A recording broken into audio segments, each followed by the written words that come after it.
Bom dia a todos, mais uma vez. Então, pessoal, hoje nós vamos trabalhar com a sequência expositiva, página 75, tá? Página 75 do livro 3, tá bom? Nós vimos que os textos, eles estão inseridos dentro de tipologias, tá? Também chamadas de sequências discursivas. Então, nós vimos que os textos, eles podem ser narrativos, podem ser dissertativos, e o dissertativo ele pode ser expositivo ou argumentativo.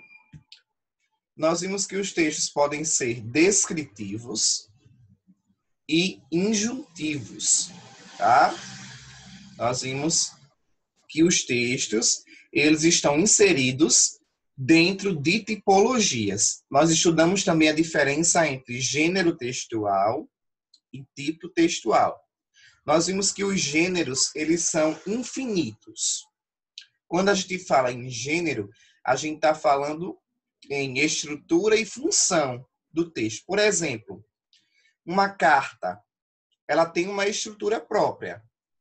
Local e data, vocativo, o corpo do texto, a despedida, a assinatura de quem escreveu, não é? Então, ela tem a sua própria estrutura e ela tem uma função. Quando eu falo, por exemplo, em um artigo de opinião, o artigo de opinião ele tem outra estrutura, tá? Quando eu falo em uma história em quadrinhos, é um gênero textual com estrutura própria. Os textos são escritos a partir de quê? A partir da ambientação que é feita dentro de quadrinhos. Então, você consegue entender o ambiente onde se passa a narrativa, onde se passa a história, a partir dos quadrinhos. Então, pessoal, os gêneros textuais, eles são diversos, são variados. Quando a gente fala em tipologias textuais, nós temos um número limitado. Então, nós temos a narração, nós temos a descrição, nós temos a dissertação e nós temos o texto injuntivo, também chamado de texto instrucional. E também nós temos a tipologia conversacional, que são aqueles textos tipicamente de diálogos, tá? Então, para que o texto ele seja conversacional, ele tem que ter, no mínimo, um locutor e um interlocutor, né? Quem fala e com quem se fala. Então, as tipologias textuais, elas são mais limitadas. Hoje, nós vamos ler aqui e analisar um texto pertencente à sequência expositiva.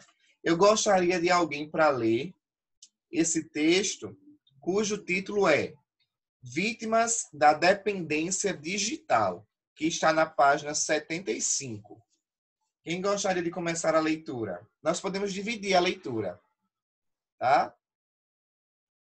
Uma pessoa lê um parágrafo, ou os dois primeiros, e outra pessoa lê os dois últimos. Quem pode ler o primeiro, os primeiros? Eu quem? Já estou vendo gente brigando para poder ler. Quem pode ler os primeiros parágrafos?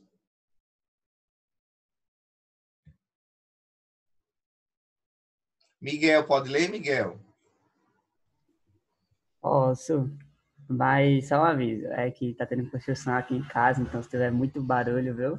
Sem problemas. Muda. Vítimas da dependência digital. Com a explosão dos smartphones, cerca de 10% dos brasileiros já são viciados digitais. A medicina aprofunda o estudo do transtorno e anuncia o surgimento de novas opções de tratamento, como a primeira clínica de reabilitação especializada. Pode começar a ler, Miguel. Eu literalmente não sabia o que fazer comigo, disse um estudante do Reino Unido. Fiquei me coçando como um viciado porque não podia usar o celular, contou um americano. Me senti morto, desabafou um jovem da Argentina. Esses são alguns dos relatos entre os 1.000 que foram colhidos por pesquisadores da Universidade de Maryland, nos Estados Unidos. Eles queriam saber o que sentiam jovens espalhados por 10 países, nos 5 continentes, depois de passarem 24 horas longe do computador, dos smartphones e tablets. As descrições, como se viu, são assombrosas e representam exatamente como sofrem os portadores de um transtorno preocupante que tem avanço pelo mundo, o IAD, Internet Addiction Disorder, sigla em inglês para distúrbio da dependência em internet. Na verdade, o que os entrevistados manifestaram são sintomas de abstinência, no mesmo grau dos apresentadores por quem é dependente de drogas ou de jogo, por exemplo, quando privado do objeto de sua compulsão. Estima-se que 10% dos brasileiros enfrentam um problema. Esse número pode ser ainda maior, dada a velocidade com que a internet chega aos lares nacionais. Segundo pesquisa da NAVE, empresa de análise de audiências online, o Brasil registrou um número recorde de 105 milhões de pessoas conectadas no primeiro trimestre deste ano. Dados da Serasa Experian mostram que o brasileiro passa mais tempo no YouTube, no Twitter e no Facebook do que os internautas do Reino Unido e dos Estados Unidos. A atividade na rede é impulsionada pela explosão dos smartphones. De acordo com a consultoria Internet Data Corporation, esses aparelhos correspondiam a 41%, 5,5 milhões dos celulares vendidos em março. Em abril, o índice pulou para 49%, 5,8 milhões. Continua. Muito bem, Miguel. Quem pode ler o terceiro e o quarto parágrafos?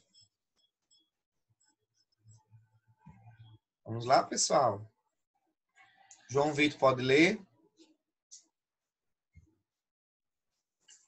Felipe? Gabriel?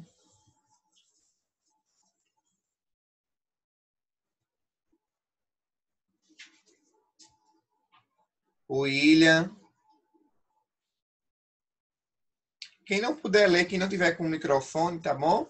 É só colocar no chat, certo? Jonathan, pode ler?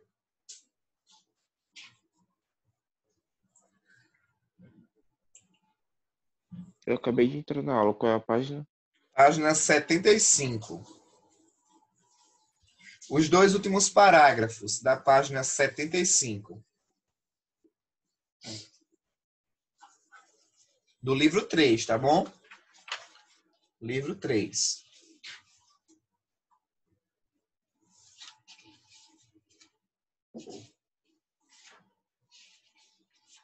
Conseguiu localizar aí o texto?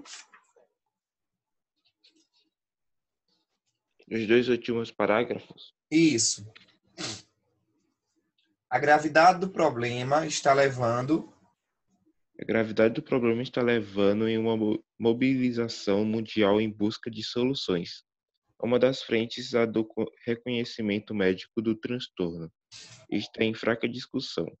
Recentemente, a dependência foi um dos temas que envolveram a publicação da nova versão do Manual Diagnóstico e Estatístico de Transtornos Mentais, publicação da Associação Americana de Psiquiatria, adotada como guia para o diagnóstico das doenças mentais.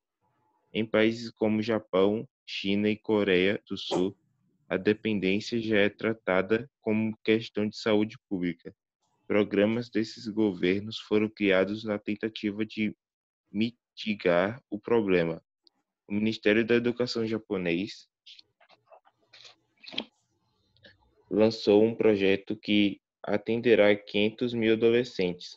Além de psicoterapia, a iniciativa definirá áreas ao ar livre, nas quais os jovens serão exortados ao convívio social por meio da prática de esportes, com uso restrito às mídias digitais.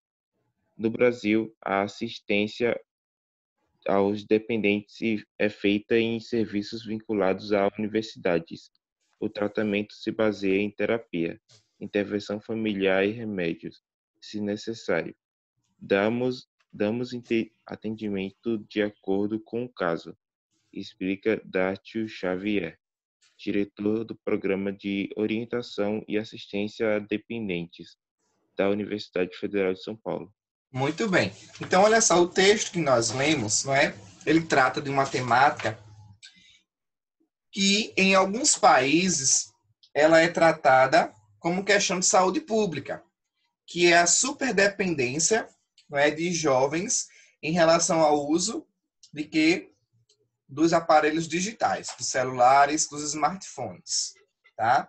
Então, em alguns casos, esse uso em excesso chega a se tornar uma preocupação, tá? Por ser visto por especialistas como uma doença, tá? Então, o texto, pessoal, por completo, ele não apresenta uma argumentação.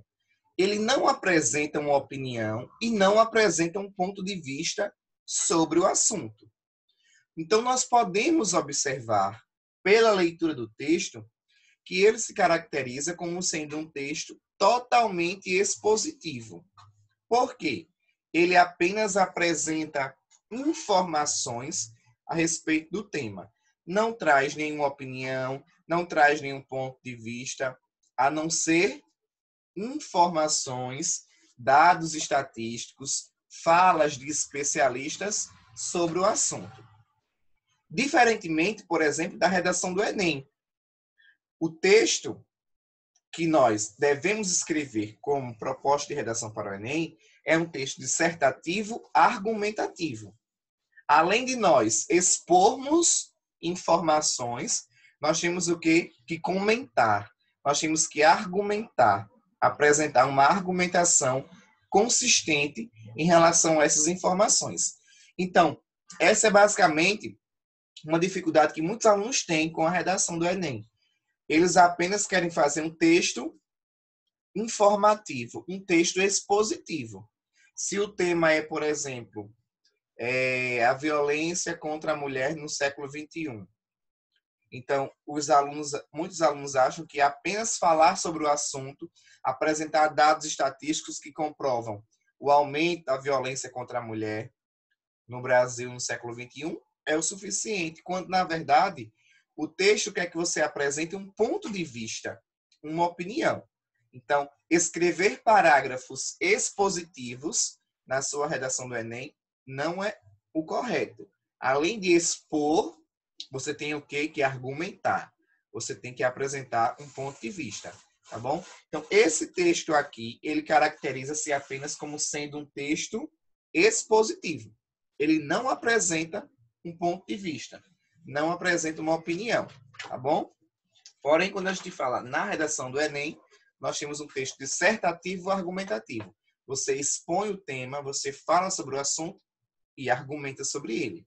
Deu para entender a diferença? Sim. Deu para compreender? Vamos agora para as questões. Número 1. Com base na leitura do texto, que informações principais são tecidas nele, no texto? Quais são as principais informações que esse texto nos traz? Quem pode responder? Até mesmo os leitores, tá bom? Quem leu aí pode Professor, qual é a participar. página? Página 76 agora. Obrigado. Nada.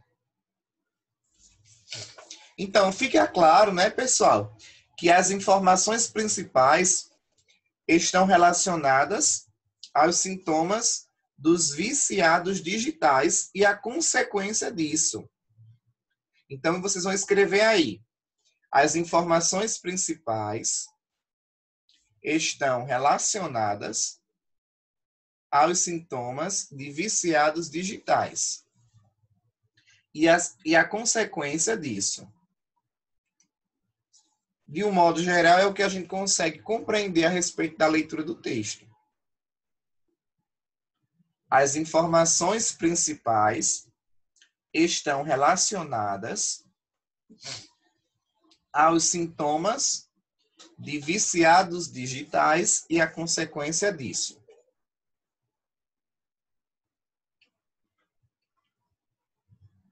Todo mundo conseguiu escrever?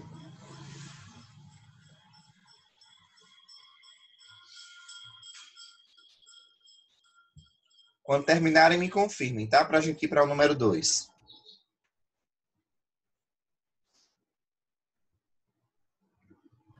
Eu terminei. Beleza. Vamos para o número 2 agora. De que forma essas informações foram apresentadas? Foi necessário identificá-las nas entrelinhas do texto? Entrelinhas é aquilo que está subtendido. O texto, na opinião de vocês, é um texto claro, objetivo e direto, ou é um texto que leva o leitor ainda a ficar tentando identificar a temática dele? Ou pela leitura dá para a gente compreender de cara? A princípio dá para a gente entender a respeito das informações que foram apresentadas. Dá para entender de cara. Não é? Então foram apresentadas de modo claro e objetivo. As informações foram apresentadas de modo claro e objetivo. É a resposta.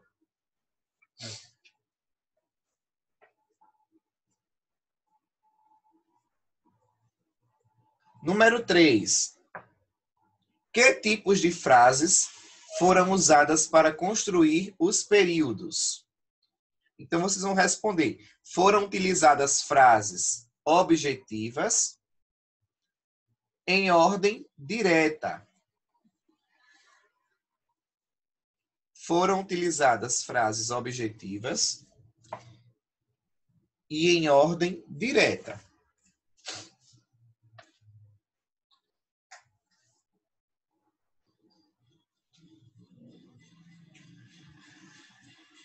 Foram utilizadas frases objetivas e em ordem direta.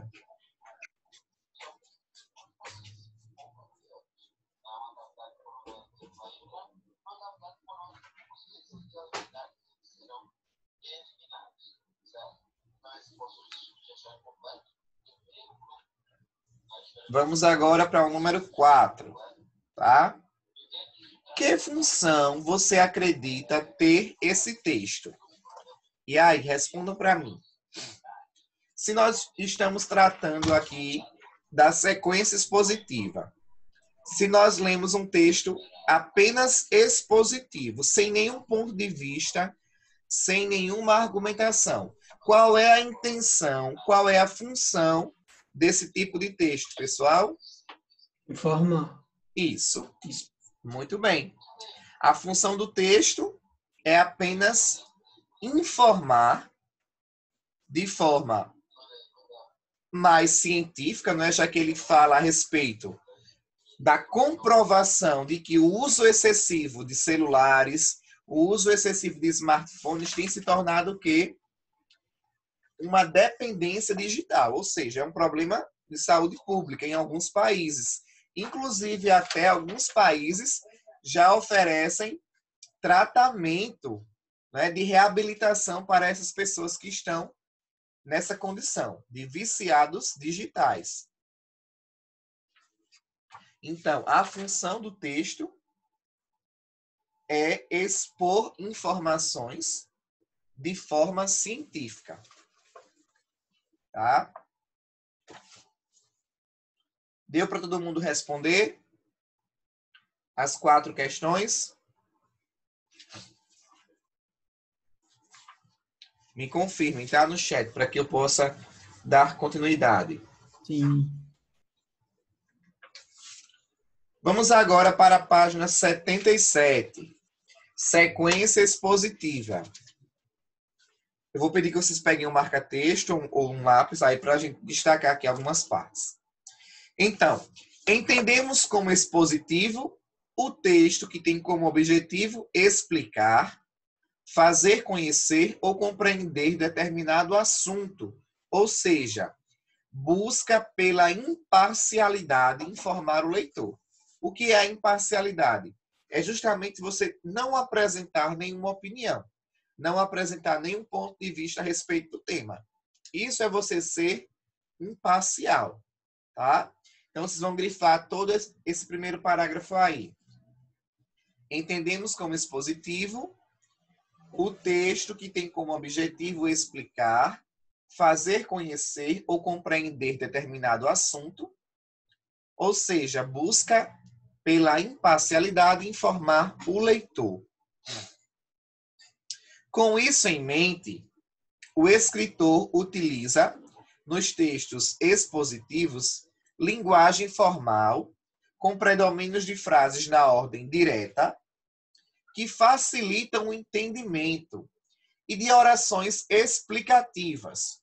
O tempo verbal predominante é o presente, e os verbos característicos são os verbos de ligação. Há amplo uso de conectivos, de esclarecimento, reiteração ou reformulação com o intuito de facilitar, esclarecer e explicar mais detalhadamente o conteúdo do texto. Isto é, ou seja, em outras palavras, assim sendo, desse modo, são aqueles conectivos que nós já estudamos, tá? Que tem a função de quê? De explicar, a função de reiterar aquilo que já foi dito anteriormente. São recursos usados na exposição. Os exemplos e as comparações para facilitar a compreensão das ideias. Também é possível encontrar textos expositivos que são construídos com mais de uma explicação sobre o mesmo assunto, com o intuito de que, pela enumeração de diversos pontos de vista sobre tal tema, determinado interlocutor se informe para melhor produzir suas próprias conclusões sobre o assunto em questão. Então, onde é que nós encontramos a tipologia expositiva? Nos textos didáticos, como esse que você tem em mãos, em alguns documentos científicos, nas reportagens, se bem que hoje, muitas reportagens, não é, que a gente assiste, por exemplo, nos jornais televisivos, o jornalista, além de expor o fato, ele apresenta uma opinião.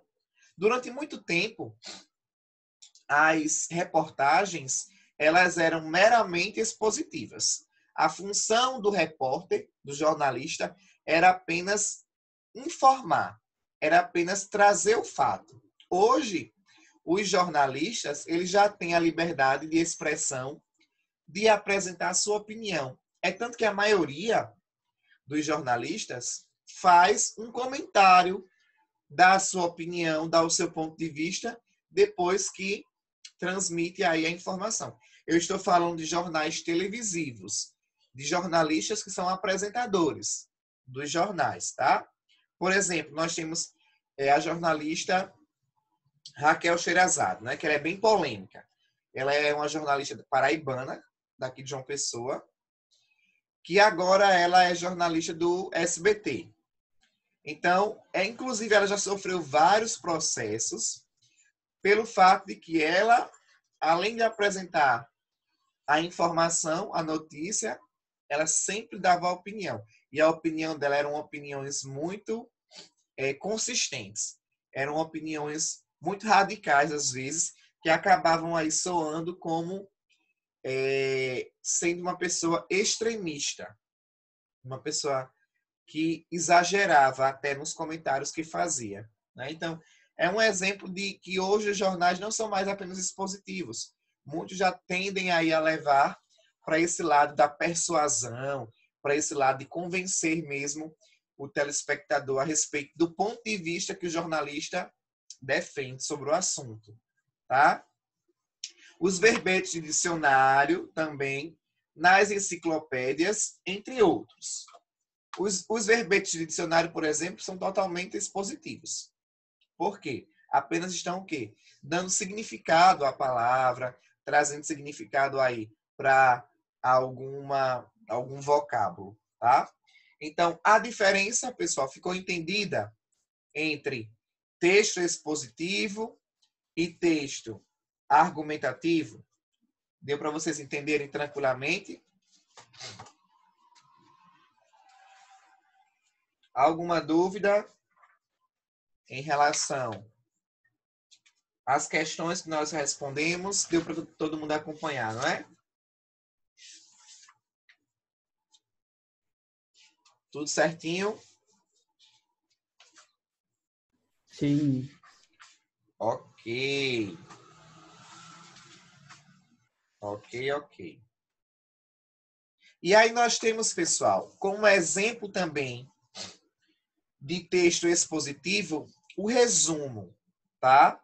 Para se fazer um resumo, a elaboração de paráfrase é essencial. O que é parafrasear? Parafrasear é você dizer algo que já foi dito usando outras palavras. Como, por exemplo, você pode fazer isso na sua redação do Enem. Você pode parafrasear um autor, você pode parafrasear um filósofo, um sociólogo. Ah, professor, eu não lembro exatamente uma citação na íntegra. Então, como é que eu posso... Mas eu sei dizer o que aquela citação daquele filósofo queria transmitir. Então, você vai fazer o quê? Uma paráfrase, tá? Você vai dizer com outras palavras a mesma coisa que o filósofo disse. O sentido tem que ser o mesmo, tá? Mesmo que você use outra forma, mesmo que você use outras palavras para dizer. Então, o resumo, né? Ele é importante que haja um olhar para as ideias centrais do texto-fonte. Então, o resumo ele tem que manter a ideia do texto original. Qual é a diferença entre um resumo e o texto original? Que você vai apenas sintetizar. Você vai apenas resumir, tá? Por exemplo, um texto de 5 parágrafos, você vai dizer em 2 ou em 3 a mesma ideia que o texto original, que tinha 5 parágrafos, queria dizer. Tá bom? Então, essa é a diferença. Então, para se fazer um resumo, a elaboração de paráfrase é essencial, porque a primeira condição é garantir que tenha uma boa compreensão do texto-fonte, ou seja, do texto original. A leitura analítica permite a identificação das informações centrais, desconsiderando as secundárias. Então, para fazer um resumo, você elimina o quê? Aquelas informações que são desnecessárias ao texto. Exemplos, tá? Que mesmo sem elas, o leitor ele vai conseguir compreender o sentido geral do novo texto que você está criando. Ou seja, o texto resumido. Então, se você vai resumir um texto, você vai pegar as ideias principais do texto original para colocar no novo texto, em seu novo texto. Tá? Eliminando o quê? Os detalhes, eliminando os exemplos do texto-fonte. Tá bom? Confira a seguir algumas regras que devem ser observadas na elaboração de um resumo. Então, primeiro, destaquem aí, peguem o marca-texto e grifem aí. Selecionar as ideias centrais do texto-fonte. Então, você vai pegar as ideias principais do texto original, tá? Antes de tudo, você precisa ler o texto. Depois que você lê o texto por completo, você vai grifando as partes principais do texto original para poder usar essas partes grifadas no seu resumo, ok? Depois, eliminar informações secundárias e redundantes, repetições, interjeições, citações, exemplos que podem ser retirados do texto original.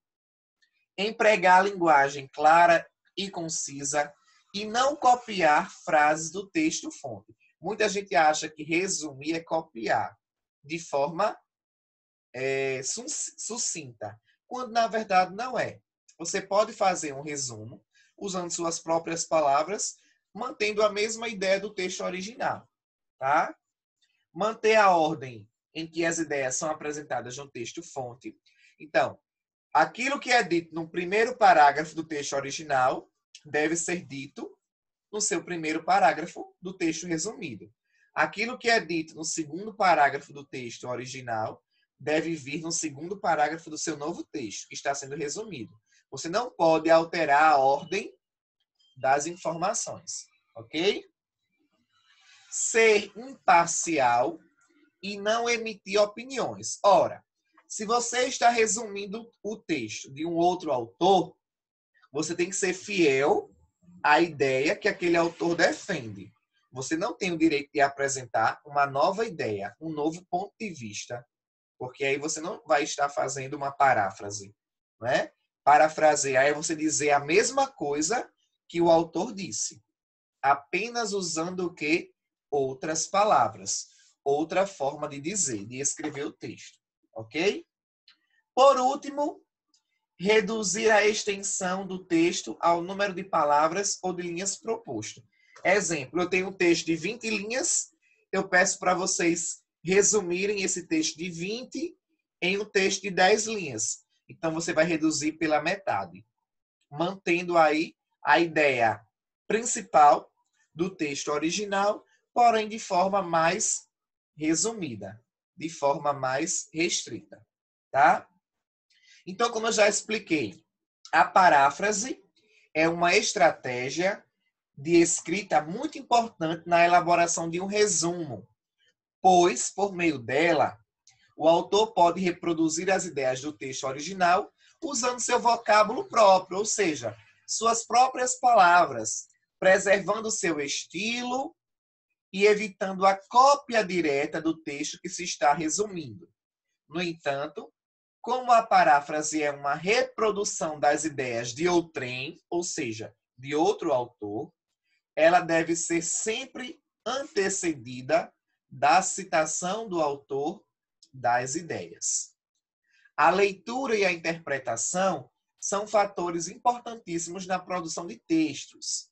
Não se pode desvincular uma da outra. Para que elas aconteçam, é preciso que o leitor estabeleça relações intertextuais, tendo em vista que um texto pode ser produzido por meio de linguagem verbal, não verbal, ou por um texto misto, ou seja, a combinação de texto verbal com texto não verbal.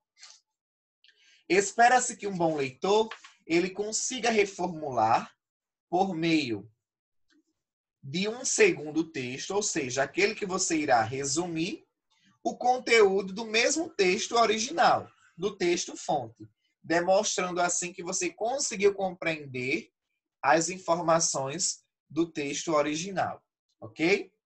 Ao fazer isso, o autor-leitor apresenta de forma clara e objetiva o conteúdo do texto fonte, isto é, elabora uma paráfrase. Então, como eu já disse, né, parafrasear é manter a mesma ideia usando apenas outros vocábulos, usando apenas outras palavras. Deu para vocês compreenderem o que é uma paráfrase? Alguma dúvida?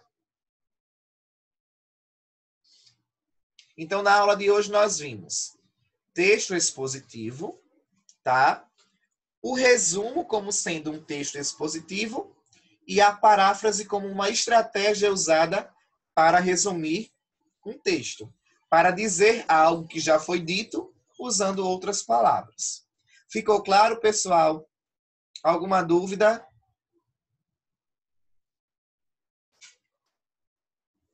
Falem agora ou calem-se até a próxima aula.